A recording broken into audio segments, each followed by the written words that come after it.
स्वागत है आपका हमारे चैनल किस्से कहानियों में। आज हम सुनेंगे अकबर बीरबल की कहानी, अंधे या देखने वाले। एक बार की बात है, अकबर और बीरबल किसी बात पर चर्चा कर रहे थे। तभी एक क्षण ऐसा आया जब राजा अकबर ने कहा, बीरबल, दुनिया में हर 100 आदमी के पीछे एक अंधा व्यक्ति होता है।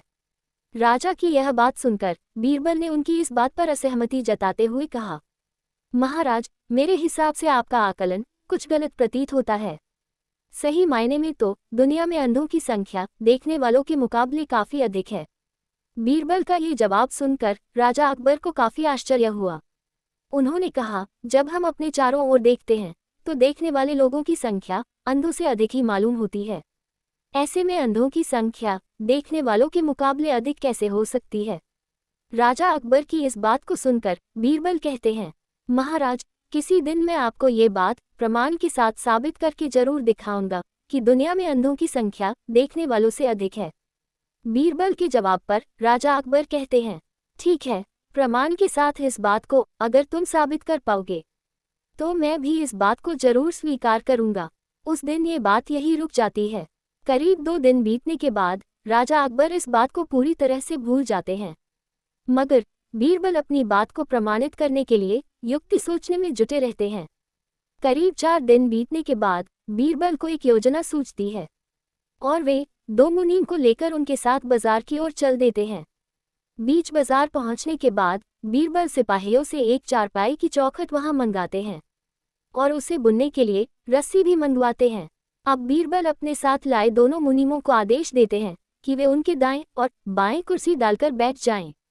साथ ही इस बात का ध्यान रखें कि दाएं बैठने वाले मुनीम उनके राज्य में मौजूद अंधों की सूची तैयार करेंगे और बाएं बैठने वाले मुनीम देखने वालों की सूची। बीरबल का आदेश मानते हुए दोनों मुनीम अपना काम करने के लिए कमर कस लेते हैं और बीरबल चारपाई बुनने का काम शुरू कर देते हैं। बीरबल को बीच बाजार चारपाई बुनते देख धीरे धीरे वहां लोगों की भीड़ जमा होने लगती है।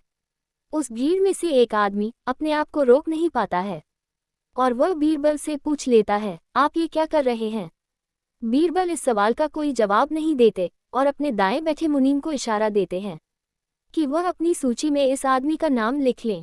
जैसे जैसे समय बीतता जा रहा था, आने वालों की संख्या बढ़ती जा रही थी और आने वाले सभी लोग अपनी उत्सुकता को शांत करने के लिए बीरबल से यही पूछ रहे थे कि वे यहाँ क्या कर रहे हैं। इसी के साथ बीरबल अपने दाएं मुनीम को इशारा देकर यह सवाल पूछने वालों का नाम अंधों की लिस्ट में डलवाते जा रहे थे। तभी अचानक वहां एक आदमी आता है जो बीरबल से पूछता है कि इतनी धूप में बैठकर आप चारपाई क्यों बना रहे हैं? तब भी बीरबल कुछ नहीं बोलते हैं और बाएं बैठे मुनीम को यह सवाल पूछने वाले का नाम देखने वालों की सूची में लिखने का इशारा देते हैं। ये सिलसिला ऐसे ही चलता रहता है और धीरे धीरे पूरा दिन निकल जाता है। तभी इस बात की जानकारी राजा अकबर को होती है और वे भी माजरा समझने के लिए बाजार पहुंच जाते हैं जहां बीरबल चारपाई बुनने का काम कर रहा था। राजा भी बीरबल से ये सब करने के पीछे की वजह जानना चाहते हैं, इसलिए वह बीरबल से सवाल करते हैं कि बीरबल, ये तुम क्या कर रहे हो?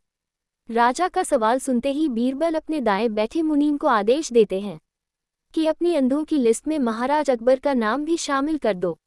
बीरबल की यह बात सुनकर राजा अकबर को थोड़ा गुस्सा आया और आश्चर्य भी हुआ। राजा अकबर ने कहा, बीरबल, मेरी आंखें पूरी तरह से ठीक हैं और मैं सब कुछ अच्छी तरह देख सकता हूँ, फिर क्यों तुम मेरा नाम अंधों की सूची में चढ़वा रहे हो?